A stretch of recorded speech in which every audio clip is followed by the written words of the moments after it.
cœur des Bolons de Sadio Kounda, sur la terre ferme, la tombe d'Agen. Agen, la sœur Djola de Djambogne, une parenté née d'un pacte entre les mères des deux jeunes filles. Et de là est né un lien de sang qui transcende des générations et des générations de Djola et de Sérère du Sénégal. Nous sommes ici dans la zone de Djekassar. Ici où on se retrouve actuellement, c'est le Bolon où elle a quitté, elle a débarqué du moins, pour arriver dans cette zone où il a habité avec toute sa famille. Donc c'est une presqu'île qui a 5-6 villages. Donc à l'entrée, il y a Djaglé, Ndofane, Liman, Djambang, Badoudou et l'amour de Sadio Kounda. C'est inédit. Depuis fort longtemps, l'on croyait que c'était un mythe. Loin de là, Agen et Djambogne est une vraie histoire. Autour de sa tombe repose sa progéniture. Mais comment est-elle arrivée là, ici, au cœur du Sine? Agen ak Djambogne. Histoire bi doxul digante Agen ak Djambogne. Cette histoire, c'est entre les mères de Agen et Djambogne.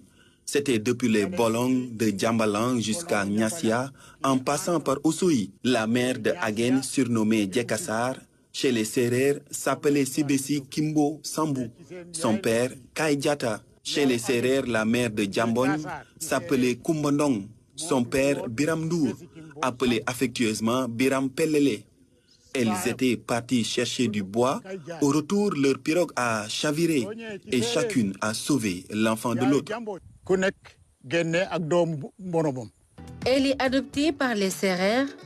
De son vrai nom, Sadio Diatta, elle est rebaptisée Agen, qui signifie « Viens habiter avec nous » en Sérère. Sadio Kounda itam, turu Agen biladjel, turu Djolabi. Sadio Kounda vient aussi du vrai nom d'Agen. Chez les Djola, elle s'appelle Sadio Diatta. C'est là d'où est venu le nom du village d'Agen.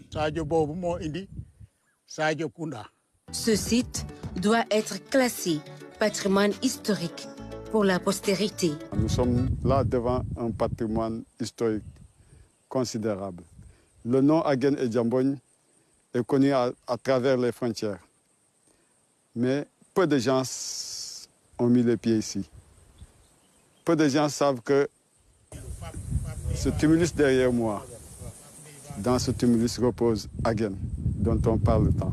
Donc il faut nous lançons un appel pour que ça soit valorisé, visualisé, matérialisé par des panneaux et classé patrimoine culturel. Agen et Djambogne, une histoire en 1001 versions.